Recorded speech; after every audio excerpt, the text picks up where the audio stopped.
Sup guys, it's Alex here, and welcome to another edition of the Bracketology update. This one is for February 9th, and I know I said in the last video that I was going to be making one on Tuesday, but life happens, work happens. We are back here on Friday. So we are ready to go into a Bracketology, but before we do that, I want to give a shout out to Charlie S. Sports. On the last video, he commented Noti Gang. He was subscribed, all that fun stuff. If you want a shout out in the next video, make sure you turn those post notifications on, hit that subscribe button, hit that like button, and comment down below Noti Gang for a chance for a shout out in the next video. But without any further ado, we're switching it up here with the Bracketologies. So every Bracketology that I've done for the last, or I guess this entire season, to this point has been Joe Lenardi, but I've been getting some requests to switch it over to Jerry Palm over at CBS. I know a lot of people are starting to not really like Joe Lenardi's Bracketology. They want to see some variety in there. Maybe Jerry Palm they like even better, which there are some interesting differences here from Joe Lenardi's Bracketology, and some teams that are ranked higher, some teams that surprise me, some teams that are in the bracket that I haven't even been thinking about over the last couple of months, but definitely going to be some good discussion here. We'll kind of go round by round here, I guess region by region, to kind of go over some interesting kind of bracketing, going over this past week's games to where, like, North Carolina, obviously a 1 seed down there, you can see in the West Regional, losing at home to Clemson. Arizona going on the road last night and beating Utah in 3 overtimes. Absolutely crazy. Auburn beating Alabama at home by, 19 points or something like that? Absolutely crazy. Got Florida Atlantic losing to UAB last night. Just a lot of crazy results across the entire kind of college basketball world over the course of this week. We're going to have a lot of big games this weekend as well. We got, I think it's Baylor at Kansas. I don't know if it's at Kansas, but I think those two teams are playing. You got Kentucky and Gonzaga playing. Obviously, maybe the, fervor or excitement around that game has dissipated a little bit compared to where it was preseason, but still going to be a big game seeing those two teams face off. But it's just crazy to kind of see what happened. Oh, also forgot Wisconsin losing to Michigan out of nowhere. Michigan absolutely sucks this year. Wisconsin lost to them. It's just one of those games to where, or one of those things to where over the course of the first 2 months of the season, I was out on Wisconsin. Then they started winning some games, got up to number 6. A lot of people in the comment section saying I'm disrespecting Wisconsin. But look at the last game, losing to Michigan. What kind of loss is that? But, I mean, everybody has that kind of a loss. I mean, look at North Carolina losing to Georgia Tech a little bit ago. But taking a look here at the bubble, I know I'm kind of just flying around everywhere talking through things. Last 4 in are Michigan State, New Mexico, Texas A&M, and Nevada. And then the first 4 out are Oregon, Cincinnati, Seton Hall, and Wake Forest. A lot of pretty good teams there right around the bubble. And just taking a look here at kind of some bracketing that Jerry Palm's been doing. Washington State as a 9 seed seems a little bit high if I had to say, but I mean they've been getting some quality wins. I think they're second or third in the Pac-12 right now, I want to say, behind Arizona and maybe Oregon off the top of my head, maybe Utah, I don't know exactly, but Washington State 9 seems a little bit high for me. Kind of same thing with the 7 for Boise State over there, seems a little high for me as well. Maybe Northwestern over here seems a little low as an 11 seed, but for the most part, I kind of like Jerry Palm's bracketing here. Top overall seeds, I mean, I agree with those. Purdue, UConn, Houston, North Carolina, you can't really poke a hole in any of their resumes at this point in time. But scrolling down here to the West and the South, this is where it kind of gets interesting for me. You got 7 seed Butler, a team that Joe Lenardi hasn't even had in his bracketologies. Even in the tournament. Jerry Palm has them as a 7 seed, so a pretty big jump there. I was taking a look at their resume this morning. They have wins over Creighton and Marquette, took UConn to the limit before UConn kind of pulled away this past weekend. Maybe not a tournament resume just yet, but I mean, I feel like they're on the cusp. They'd be more of like an 11, maybe kind of like bubble team for me. I think 7's kind of high. But then you have South Carolina over here, a 3 seed for Jerry Palm, 6 seed. And Joe Lenardi, I think, last bracketology. I agree more with Jerry Palm here. South Carolina has a resume for the ages right now. They're getting quality win after quality win. Lamont Paris should be the favorite right now for AP Coach of the Year. And then just kind of taking a look through the rest of the bracket, BYU down to a 7 seed. I think they've been kind of around a 4 or a 5 over in Joe Lenardi's bracketologies. But some very interesting kind of bracketing that's been going on. And let's go ahead and, speaking of bracketing, let's get into my predictions. So you guys know, if you've been watching these videos, whenever I create this Excel bracket, I download it from vertex42.com. That's how you guys can do it too. I'm sure some of you have been doing that, just kind of filling out the teams based off of Lenardi or Palm's bracketologies. For the actual tournament itself, I'll be going round by round to where we're doing all 32 first round games at the same time. But then for these bracketologies, I'm going region by region. So we'll kind of go with this top left regional first, kind of kick things off there, and then work our way around. So let's kick this thing off. Let's get some energy into the video. I feel like I've just kind of been talking for a little bit. It's time to make some predictions. That's what you guys are waiting for. That's what you've been clicking into my videos to see, are my predictions based off of this current bracketology. Let's get into them. So at first, obviously, I mean, I say it in every video just because it's kind of a running joke at this point, but Purdue hasn't beat last 3 tournaments. They've fallen to double-digit seeds. It's not happening here. They're going to beat the winner of Merrimack and Eastern Kentucky. Then I'm going to go with Texas. Texas kind of fell to the bubble, maybe even out of the tournament about a month ago, but since then they've been getting some quality wins. They've been kind of stacking their resume, looking a little bit better. I think they're a good 8 seed at the moment. I think they'll beat St. Mary's. Then I think that Texas A&M will beat Nevada, but then fall to Dayton. I like Dayton to move on there. Same thing with Iowa State. They'll beat Cornell. Then I'm going to go with an upset pick here and go with Northwestern over Florida Atlantic. I just don't trust Florida Atlantic right now. They can't really play defense. It feels like every time I look at their score, it's like 100-90 or something like that. And I don't know. I just feel like they haven't really put it together. Obviously, they have the good win over Arizona, but recently it just doesn't feel like they kind of have it. Maybe they'll make a run like they did last year. Maybe the 9 seed that they got last year would probably be where they end up this year. But Northwestern has taken top teams to the limit this year. I think they beat Purdue earlier in the season, almost beat them again. Maybe it was last weekend. I got Northwestern pulling off the upset. And then we'll have Alabama moving on past Texas Tech.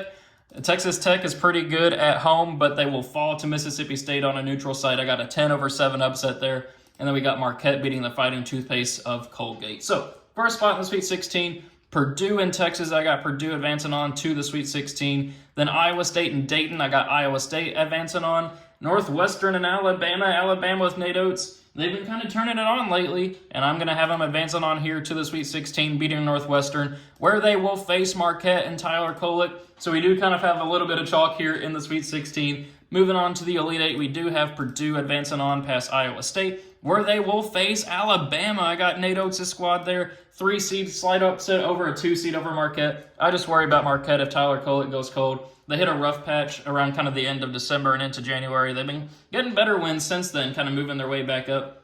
But I like Alabama, even though they got destroyed by 18 this past week. You got to factor that in there. I'm sure somebody's thinking that in their mind as I say it. But I got Alabama moving on there, where they will fall, though, to Purdue. I just think the Purdue train keeps on rolling here. They advance on to the Final Four out of that regional. So, moving on to the top right regional here, Connecticut will beat Norfolk State. Then we're going to go with Washington State, the 9 seed. You guys know I do not believe in Oklahoma. I haven't believed in them all season. I honestly don't even know if they probably deserve to be a tournament team. Maybe I'm a little bit too harsh, but I just don't have them. I don't believe in them. I'm probably not going to pick them to win any of their matchups. And then we'll have Utah State, the 5 seed, beating 12 seed Samford. Duke will hang on past Akron. Kentucky will beat Colorado. Illinois will beat Morehead State. This is a perfect bracketing for St. John's. I don't really believe in that squad overall, but they'll be battle-tested coming out of the Big East. I mean, to be fair, Boise State will be coming out of a stacked Mountain West conference this year. I just got to have a first-round upset there. I got St. John's beating Boise State, and then Kansas will beat Oakland. So for a spot in the Sweet 16, UConn will handle Washington State. Wouldn't be too concerned about that one.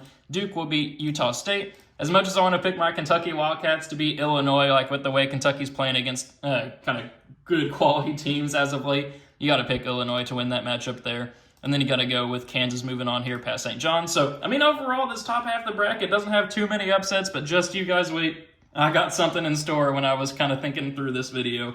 But moving on here to the Elite 8, UConn versus Duke. Duke just, I don't think, has that ceiling this year. Of course, they lost to North Carolina last weekend. They've been kind of struggling a little bit this year to beat those top-tier teams. I got UConn advancing on, where they will face Kansas, who will beat Illinois, which sets up UConn and Kansas. I forgot to mention at the top of the video, Kansas lost to Kansas State this past weekend. Big win for Kansas State's resume. I know they weren't mentioned there in the bracketology. They're kind of out of it for a while. Like, they had a terrible December and January.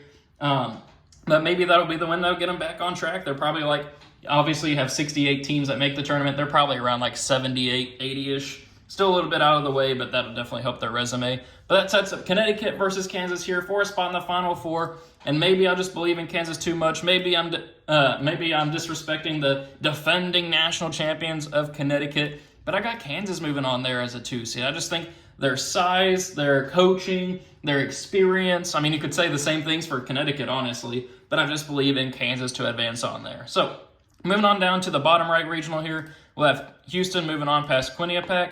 Then Florida advancing on past Utah. Those two teams actually played, I think, in the season opener for college football this year, which I believe Utah absolutely destroyed Florida, but maybe I'm wrong, something like that. Then we'll have San Diego State moving on here past Appalachian State. But then we're going to have a 13-seed upset over 4-seed Creighton. UC Irvine is kind of a sleeper team that I've been thinking about lately. Creighton just doesn't seem like they can string a good stretch together. Obviously, I think they lost to Providence this week. Maybe it was a close game that just wasn't as big of a spread as I thought it was going to be. But Creighton just doesn't feel like they have that elite upside. I think they could be right for a first-round upset. I got UC Irvine pulling it off. And I'll also have 11-seed Virginia moving on past Colorado State, 11 over 6. But then Wisconsin and High Point. Wisconsin will win that matchup there. Butler will fall to Indiana State. Kind of a similar thing. I just haven't come around yet on Butler. And Indiana State's been playing very well. I mean, even you can see they're winning their conference at the moment, but even at that point, they're a 10 seed, so you know they got a good resume there. I got them beating Butler. So then Tennessee, they'll beat Vermont to advance on to the second round as well. For a spot in the Sweet 16, Houston versus Florida. I got Houston advancing on there. UC Irvine versus San Diego State. Why not have UC Irvine continue a Cinderella run in there? There's always one every year. 13 seed UC Irvine advancing on to the Sweet 16. Then we'll have another double-digit seed in this regional with Virginia over Wisconsin. That game I feel like would be just like a 55-45 matchup. I got Virginia winning that one. They've been playing a lot better basketball lately. I want to say they've won 8 in a row or something crazy like that. Maybe I'm thinking of something wrong, but they've been playing a lot better lately. Just held Miami to 38 points in the last game that they played. Absolutely crazy. But then Tennessee will beat Indiana State. And then for a spot here in the Elite Eight, Houston versus UC Irvine. As much as I'd love to see UC Irvine continue their Cinderella run, it's going to come to an end there. Virginia versus Tennessee, rematch of that 2019 NCAA Tournament game. I was there live for that one at the Yum Center. If you want to watch some highlights, I have a video of that up on my YouTube channel from way back when. That was like 5 years ago at that point, which is absolutely crazy to think about. But Virginia, Tennessee, you got to go with Tennessee advancing on there. And they will also advance past Houston into the Final Four. They got, I think, the best player in the nation in Dalton Connect. I think that they'll be able to beat Houston. I feel like I'm disrespecting Houston a little bit too because I feel like I never picked them to make the Final Four. But it's just a team that I don't fully believe in, and maybe that'll cost me once it comes around to tournament time. So now the final regional here, the bottom left one, we got North Carolina moving on past the winner of Southern and South Dakota State. TCU beating Ole Miss. I don't believe in Ole Miss. Then we got Auburn beating Grand Canyon. I love Grand Canyon to pull off a first-round upset, but I just don't think it's going to happen against Auburn. And then we're going to have McNeese pulling off the 13-over-4 upset over Baylor. McNeese is, if you've been watching my videos, it's just a team that I believe in. Baylor, I feel like, could have an off night. Why not have another 13-over seed? So we got, or 13-over-4. We have two 13-seed upsets in this bracketology. And we'll have another 11-seed winning with Michigan State over Clemson, which means I now have, I think I have 3 11 seeds winning with Northwestern, Virginia, and now Michigan State, who will beat New Mexico and then beat Clemson. South Carolina will move on past Drexel. Nebraska pulling off another upset, 10-over-7 over BYU. And then Arizona will beat Eastern Washington. So then for a spot in the Sweet 16, we got North Carolina here moving on past TCU. Auburn handling McNeese to advance on to the Sweet 16. South Carolina beating Michigan State. And then I'm going to go with an upset picker. I'm going to go with Nebraska beating Arizona. I think I did it in the last video too. Arizona just feels like kind of like that 3-overtime game last night. Just a team that for some reason just has some off nights, loses some games that they shouldn't. They ended up beating Utah last night, but just throughout the course of the season, like first half against Stanford earlier this week, they absolutely sucked, but then they came back, ended up winning that game. But I like Nebraska. They've also pulled off some crazy upsets this year. So that sets up a Sweet 16 matchup here of North Carolina and Auburn. I got North Carolina winning that matchup there. South Carolina and Nebraska. I got South Carolina winning that one again. So last bracketology, I believe I had North Carolina and South Carolina. This bracketology, I have North Carolina and South Carolina. And I'm switching it up this time. South Carolina, I can't remember what they did early in the week. I want to say they beat like LSU or something like that. I can't remember off the top of my head. But then obviously North Carolina lost at home to Clemson. Why not go with South Carolina to make the Final Four? Why not have some fun with that? So here in the Final Four, we have a 1 seed, 2 seeds, and then a 3 seed. So I kind of feel good with that, which sets up Purdue versus South Carolina for a spot in the national championship. I do think Purdue would handle that matchup there. Kansas versus Tennessee. I'm going to go with Tennessee winning that one. As I mentioned, best player in the nation, Dalton Knecht. That would be a fun matchup to watch. I just think Tennessee, this is their year if they're ever going to win the national championship. Purdue and Tennessee, another matchup that I saw back in 2019. I think that video's up on my channel as well. The Admiral Schofield versus, actually, yeah, I think it was Purdue and Tennessee that I watched. Admiral Schofield versus Carson Edwards. Which this will be a fantastic national championship game here. Zach Edey, Dalton Knecht, the 2 best players in college basketball at the moment. I'm going to go with Tennessee winning it. I mean, the way they played against Kentucky last weekend, I was watching that game, the way they've been playing over the course of the season, I just think that they have the team to pull off they'd probably be the underdogs there against Purdue if you were setting a line today. But I got Tennessee winning it all. No disrespect at all to Purdue. They finally didn't lose to a double-digit seed in a tournament for once. But that's just how I feel based off of the bracketology. So thank you guys for watching. I hope you enjoyed it. Let me know your own thoughts and predictions for the tournament in the comment section below. Let me know what you think of my predictions. And I will see you all later. Thanks for watching.